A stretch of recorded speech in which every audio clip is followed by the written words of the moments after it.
എല്ലാവർക്കും നമസ്കാരമുണ്ട്. എത്ര പേരാണ് എന്നെ വിളിച്ചിട്ട് അച്ഛാ അസുഖം മാറിയില്ലേ? പൂർണ്ണമായിട്ടും മാറി.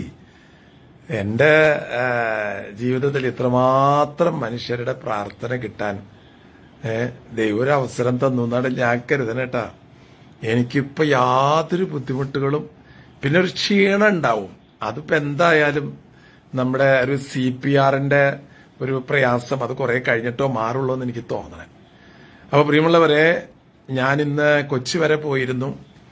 ഒരു ഫാത്തിമ ഹോസ്പിറ്റലിലെ ഡയാലിസിസ് രോഗികൾക്ക് ഡയലൈസറിന്റെ കിറ്റ് അതൊക്കെ കൊടുക്കാനായിട്ട് പോണ വഴിയിലൊക്കെ ആൾക്കാർ എന്നോട് ചോദിക്കുകയായിരുന്നു. അപ്പോൾ ഞാൻ ദൈവത്തോട് ഒത്തിരി നന്ദി പറയുകയാണ്. ഞാനിങ്ങനെ ഒരു ചെറിയ മനുഷ്യനെ നിങ്ങൾ ഇത്രമാത്രം ഓർക്കാനും സ്നേഹിക്കാനും പ്രാർത്ഥിക്കാനും കാണിക്കുന്നതിന് നിങ്ങളോട് ഒത്തിരി കടപ്പാടുണ്ട്. എല്ലാവരോടും നന്ദി. ഇനി എൻ്റെ ജീവിതം കൊണ്ട് ആ നന്ദി ഞാൻ കാണിക്കാം. അപ്പൊ അതുകൊണ്ട് ആരും എൻ്റെ അസുഖത്തെക്കുറിച്ച് ആകുലപ്പെടേണ്ട. അസുഖം ഇനി വരാട്ടാ, അതിനൊന്നും ഇപ്പൊ തടസ്സമൊന്നുമില്ല. എപ്പോ വേണമെങ്കിൽ എന്ത് അസുഖം വേണമെങ്കിൽ വരാം. പക്ഷെ ഇപ്പോ അന്നുണ്ടായ ബുദ്ധിമുട്ടുകളൊക്കെ മാറിയിട്ടോ. ഇനി ആരും അതിനെക്കുറിച്ച് വിഷമിക്കണ്ടോ കേട്ടാ. ഒന്ന്. രണ്ടാമത്തേത്, നമ്മുടെ കുട്ടികളുടെയൊക്കെ സ്കൂൾസൊക്കെ തുറക്കാൻ പോവാണ്. ഞാൻ ഇന്ന് പോയി കുറെ ബാഗും കുറെ നോട്ട് ബുക്കുകളൊക്കെ വാങ്ങിച്ചു കൊണ്ടിരിക്കുക. കുറെ പേരോടൊക്കെ ഞാൻ പറഞ്ഞു, നമ്മൾ വിചാരിക്കും നമുക്ക് എല്ലാം ഉള്ളതുപോലെ എല്ലാ കുട്ടികൾക്കും ഇല്ല. ഒരു 10 പുസ്തകം കിട്ടിയിരുന്നെങ്കിൽ ആഗ്രഹിക്കുന്ന കുട്ടികളുണ്ട്. ഒരു നല്ലൊരു ബാഗ് തൂക്കിക്കൊണ്ടുപോകാൻ, നല്ലൊരു കൊട കിട്ടാൻ, ഇതൊന്നും ഇല്ലാത്ത ധാരാളം കുട്ടികളുണ്ട്. അല്ല, അതെന്താ നമ്മൾ പറയാൻ കാരണം നമുക്കറിയാലോ. നമ്മള് ആകെ ഒരു ട്രൗസറാണ് നമുക്കൊരു വർഷത്തിൽ കിട്ടുക. അത് ഈ ബെഞ്ചിന്മേൽ ഇരുന്ന് നിരങ്ങി അതിന്റെ മൂട കോട്ടയാവുമ്പോ അതിന്മേ കണ്ടം വെച്ച് തരമ്മ. അങ്ങനെയുള്ള ഷർട്ട് ഇട്ടിട്ടാണ് നമ്മൾ പോയിരുന്നത്. നമുക്ക് ബാഗൊന്നും ഉണ്ടായിരുന്നില്ല. ഒരു മറ്റേ ടയറിന്റെ ഒരു വള്ളി, അതുമ്മേ പുസ്തകം വെച്ചിട്ട് ചുമലിൽ വെച്ചിട്ടാ പോവുക. ഓർക്കുണ്ടാവും പലരൊക്കെ. അങ്ങനെ നമ്മൾ പഠിച്ചത്. നമ്മൾ അധികം പേരും പരീക്ഷയിൽ തോറ്റിട്ടുള്ളോ, ജയമൊക്കെ കുറച്ച് പേർക്കൊക്കെ ഉണ്ടായിട്ടുള്ളോ. എന്നാലും നമ്മുടെ ആ കുട്ടിക്കാലം ഈ സ്കൂൾസിലൊക്കെ പോകുമ്പോഴുണ്ടല്ല, വഴിയിലെ മഴ പെയ്തിട്ട് ഈ ടാറിട്ട റോഡിന്റെ 2 സൈഡിൽ ഇങ്ങനെ വെള്ളം ഒഴുകുണ്ടാവും. നമ്മളെ ഒരു കാലം കൊണ്ട് ഒരു ചവിട്ടിയിട്ട് മറ്റേ കാലം കൊണ്ട് ഒരു ഒറ്റപ്പെട്ട പിട്ടാന്നൊരു ശബ്ദം ഉണ്ടാക്കും. അത് ചിലപ്പോൾ വേളാടെ മേത്തേക്കൊക്കെ തെറിക്കും. കുറേയൊക്കെ അങ്ങോട്ടും ഇങ്ങോട്ടൊക്കെ വർത്താനം പറയെങ്കിൽ എന്ത് സ്നേഹമായിരുന്നു അന്നത്തെ കാലത്ത്. എല്ലാവരും നടന്നിട്ടാ വരിക സ്കൂളിലേക്ക്. അപൂർവം ചിലര് സൈക്കിളിൽ വരും. സൈക്കിളാണ് അന്നത്തെ രാജകീയ വാഹനം, അല്ലെ? ഞാനിപ്പോ ഈ സ്കൂൾ തുറക്കാൻ ഇനി കുറച്ച് ദിവസങ്ങളല്ലേ ഉള്ളൂ.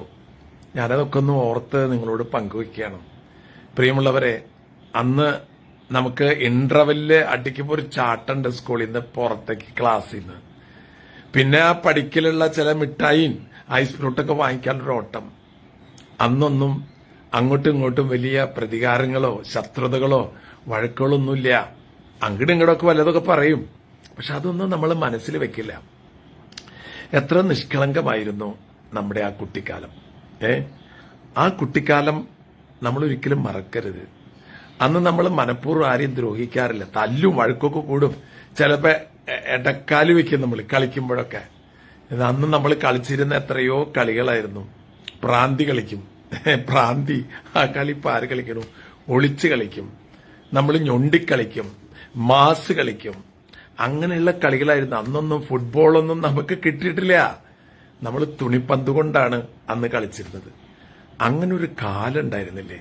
അന്നത്തെ ടീച്ചർമാരൊക്കെ നമ്മൾ എന്തുമാത്രം കരുതലോടെ സ്നേഹത്തോടെ കൊണ്ടു നടന്നു. നമ്മുടെ കുട്ടികളൊക്കെ സ്കൂൾസിലേക്ക് പോവല്ലേ. ഒരു ടീച്ചർ എന്നോട് ഈ ദിവസങ്ങൾ പറയാം, അച്ചോ, കുട്ടികൾക്കൊന്നും അങ്ങനെ നമ്മളോടുള്ള ഒരു അറ്റാച്ച്മെന്റ് സ്നേഹമൊന്നുമില്ല. അപ്പൊ ഞങ്ങൾ ആലോചിക്കും, ഞങ്ങൾ പഠിച്ചിരുന്ന കാലത്ത് ടീച്ചർമാരെന്ന് പറഞ്ഞാൽ. അതുകൊണ്ട് അടുത്ത തലമുറയുടെ മാതാപിതാക്കളെ, നിങ്ങൾ സ്കൂൾസിൽ കുട്ടികളെ വിട്ടിട്ട് ഒക്കെ കിട്ടുമെന്ന് കരുതരുത്. മാതാപിതാക്കളെ, നിങ്ങളാണ് യഥാർത്ഥ അധ്യാപകര്. അപ്പനമ്മമാരോട് അച്ഛന് പറയാനുള്ളത്, നിങ്ങളൊരു ദിവസം ഒരു 20 മിനിറ്റെങ്കിലും നിങ്ങളുടെ കുട്ടികളുടെ കൂടെ ഇരുന്ന് കുറച്ച് കളിക്കേ, കുറച്ച് നല്ല കാര്യങ്ങൾ പറഞ്ഞു കൊടുക്കുക. ആ കുട്ടിക്കാലത്ത് കേൾക്കുന്നതെല്ലാം അവരുടെ ഹൃദയത്തിൽ ചെറുപ്പകാലങ്ങളിലുള്ള ശീലം മറക്കുമോ മനുഷ്യനുള്ള കാലം. നിങ്ങളുടെയൊക്കെ ജീവിതത്തിൽ എന്തെങ്കിലും നന്മയുണ്ടെങ്കിൽ ആ ചെറുപ്പകാലത്ത് നമുക്ക് കിട്ടിയതാ. പക്ഷെ ഇന്നത്തെ സ്കൂൾസിൽ പോകുമ്പോൾ കുറച്ച് പഠിച്ച് എ പ്ലസ് കിട്ടുക, എ പ്ലസ് ഇപ്പൊ കൊട്ടയിൽ വാരിയിട്ട് തരണം നമുക്ക്. അതുകൊണ്ടൊന്നും ആയില്ല. നമുക്ക് അറിവല്ല വേണ്ടത്, നമുക്ക് തിരിച്ചറിവാണ് വേണ്ടത്. നമ്മുടെ മക്കളെ നമുക്ക് വിശ്വസിക്കാൻ പറ്റണം. നമ്മുടെ മക്കള് മാതാപിതാക്കളെ ദൈവതുല്യം കണക്കാക്കണം. പിന്നെ സ്നേഹിതരുണ്ടാകണം. പലപ്പോഴും ഇന്ന് നല്ല സൗഹൃദങ്ങളില്ല, ചൂഷണം ചെയ്യലാണ് സൗഹൃദങ്ങളിലൂടെ. പിന്നെ മറ്റുള്ളവരെ ദ്രോഹിക്കുന്നതിലെ, മറ്റുള്ളവരെ വേദനിപ്പിക്കുന്നതിലെ സന്തോഷം കണ്ടെത്തുന്ന മനുഷ്യരെ പണ്ടുണ്ടായിരുന്നില്ല. അന്ന് നമ്മൾ സോറിട്ടാടാ, സോറി എന്നൊന്നും പറയാൻ നമുക്കറിയില്ലടാ, ക്ഷമിക്കും, അങ്ങനെ പറ്റിപ്പോയിടാ, ക്ഷമിക്കണം, സോറി എന്നുള്ള വാക്കൊക്കെ നമ്മൾ എപ്പോഴാ പഠിച്ചത്? അപ്പൊ പ്രിയമുള്ള എന്നെ കേൾക്കുന്നവരെ, എന്റെ ഇങ്ങനൊരു ഇനാഗ്രേഷൻ സമയത്തുണ്ടായ ബുദ്ധിമുട്ടിലെ എത്രയോ നാനാജാതി മതസ്ഥരായ മനുഷ്യരെ ഏതെല്ലാം രാജ്യത്ത് ഇപ്പോൾ എന്നെ വിളിച്ചുകൊണ്ടിരിക്കുക. അപ്പൊ അവരോടൊക്കെ ഒന്ന് പറയാൻ വേണ്ടിയിട്ടാണ്. ആ സമയം ഞാൻ അടുത്ത നമ്മുടെ തലമുറ എന്തുമാത്രം നന്മയുള്ള തലമുറയാണ്. ഇപ്പൊ ഒരു കുട്ടിയുടെ കാര്യം നിങ്ങൾ പത്രത്തിൽ വായിക്കുന്നില്ലേ? പുഴയിൽ നിന്ന് പ്ലാസ്റ്റിക് കുപ്പികൾ വാരിയെടുത്ത കുട്ടി. അങ്ങനെയുള്ള എത്ര കുട്ടികള് നമ്മുടെ സമൂഹത്തിലുണ്ട്. അങ്ങനെ ഒരു നല്ല തലമുറ നമുക്ക് വാർത്തെടുക്കണം. നമ്മളൊക്കെ കുറച്ച് കഴിയുമ്പോ പോവില്ലെന്ന്. പോണടോ. നമ്മുടെ വിചാരം എന്താന്ന് വെച്ചാല് നമ്മളൊന്നും പോവില്ല എന്നാണ്. നമ്മൾ പോകുമ്പോൾ നമ്മളെക്കാൾ നല്ലൊരു തലമുറയെ നമുക്ക് പകുത്തു കൊടുക്കാൻ സാധിക്കണം. മാതാപിതാക്കളെ ഞാൻ വീണ്ടും നിങ്ങളെ ഓർമ്മിപ്പിക്കുകയാണ്, നിങ്ങളുടെ കുട്ടികളുടെ കൂടെ കുറച്ചു നേരം ഇരിക്കണം. കച്ചവടത്തിന്റെ പിന്നാലെ ഓടുന്ന അപ്പന്മാരെ, നിങ്ങളുടെ മക്കളെ നിങ്ങൾ അവരുടെ ആവശ്യങ്ങളെ, വിഷമതകളെ, വികാരങ്ങളെ, വിചാരങ്ങളെ മനസ്സിലാക്കാതെ പോയാൽ കാലങ്ങൾ കഴിയുമ്പോൾ നിങ്ങളുടെ വിചാരങ്ങളും നിങ്ങളുടെ ആവശ്യങ്ങളും നിങ്ങളുടെ മക്കൾ മനസ്സിലാക്കാതെ പോകും. ഇന്ന് ഓരോ ദേശത്തേക്ക് പോവുകയാണ് മക്കളെല്ലാവരും. പഠിക്കാനും ജോലി കിട്ടാനും വേണ്ടി അന്യ രാജ്യങ്ങളിലാണ് അധികം കുട്ടികൾ. മാതാപിതാക്കളായിട്ടുള്ള കോണ്ടാക്ട് തന്നെ കുറഞ്ഞുകൊണ്ടിരിക്കുന്നു. എന്നിട്ട് മാതാപിതാക്കൾ പറയണ എന്താ ചെയ്യാ, അവന് ജീവിക്കണ്ടേ, മനസ്സിൽ വിഷമുണ്ട് എങ്കിൽ അതങ്ങനെ പറയണം. അതിന് മാതാപിതാക്കളുടെ മനസ്സതാണ്. മക്കൾക്ക് നല്ലത് വരട്ടെ, മക്കൾക്ക് നല്ലത് വരട്ടെ. പ്രായം ചെന്ന കുറെ മാതാപിതാക്കളെ ഒക്കെ കാണാൻ പൊക്കോളോട്ട എപ്പോഴെങ്കിലൊക്കെ. കാരണം അവരുടെ ഉള്ളിലുണ്ടല്ലോ യഥാർത്ഥ നന്മയുണ്ട്. ഇന്ന് കാലഘട്ടം മാറിപ്പോയി. എല്ലായിടത്തും അവരവരുടെ സ്വാർത്ഥതകളുടെ ഒരു ലോകത്തേക്ക് മാറുകയാണ്. അതുകൊണ്ട് ലോകം ഇന്നൊരു ഭീകര അന്തരീക്ഷത്തിലേക്ക് വരികയാണ്. ഇപ്പത്തെ പ്രകൃതി തന്നെ കണ്ടില്ലേ? ഈ പ്രകൃതിയെ നമ്മൾ എന്തുമാത്രം ദ്രോഹിച്ചുവോ അതിന്റെ ഫലങ്ങളാണ് ഇപ്പൊ നമ്മൾ അനുഭവിച്ചുകൊണ്ടിരിക്കുന്നത്.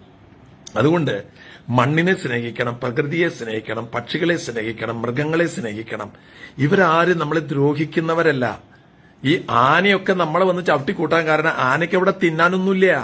ഈ അരിക്കൊമ്പൻ എന്താ വരുന്നത്? അവിടെ തിന്നാനില്ലാണ്ടാണ്. അപ്പൊ നമ്മുടെ കാട്ടിലെ മറ്റു രാജ്യങ്ങൾക്ക് ഇപ്പൊ ഞാൻ കണ്ടിട്ടുണ്ട്, അവിടെ കാട്ടിലെ മൃഗങ്ങൾക്ക് വേണ്ട സൗകര്യങ്ങൾ ഉണ്ടാക്കി കൊടുക്കും. അവിടെ അവർക്ക് ഭക്ഷണ സാധനങ്ങൾ എത്തിച്ചു കൊടുക്കും. അവിടെ തടാകങ്ങൾ ഉണ്ടാക്കും. അങ്ങനെ നമ്മൾ ഒരു കുടുംബമാണ് നമ്മുടെ കേരളം അല്ലെങ്കിൽ ഇന്ത്യ, ഈ ലോകം എന്നുള്ള കാഴ്ചപ്പാട് നമുക്കുണ്ടാകണം കേട്ടോ. അപ്പൊ നോക്കിയേ, പ്രാർത്ഥിച്ചതിനൊക്കെ ഇനി എന്റെ ജീവിതം കൊണ്ട് ഞാൻ നന്ദി പറയും. എന്റെ ജീവിതം കൊണ്ട് നിങ്ങൾക്ക് വേണ്ടി ഞാൻ പ്രാർത്ഥിക്കും ഉറപ്പായിട്ടും. കൂടാതെ ഈ സ്കൂൾസൊക്കെ തുറക്കുമ്പോൾ നമ്മുടെ മക്കൾക്ക് കുറെ നോട്ട് പുസ്തകങ്ങള്, നല്ല കുടകള്, നല്ല ബാഗുകളൊക്കെ വാങ്ങിച്ചു കൊടുക്കാൻ നിങ്ങൾ ഓരോരുത്തരും നിങ്ങളുടെ നാട്ടിൽ പരിശ്രമിക്കേ. അതൊക്കെ അവർക്കുണ്ട്, അവര് കൊടുക്കണ്ട്, ഇവര് കൊടുക്കണ്ടെന്ന് പറയല്ല. നമ്മളെ ഒരു 10 പുസ്തകം കൊടുക്കണോ കേട്ടാ. അപ്പോ അങ്ങനെ വല്ലതും നിങ്ങൾക്ക് താല്പര്യമുണ്ടെങ്കിൽ എന്നെ വിളിച്ചറിയിക്കാം.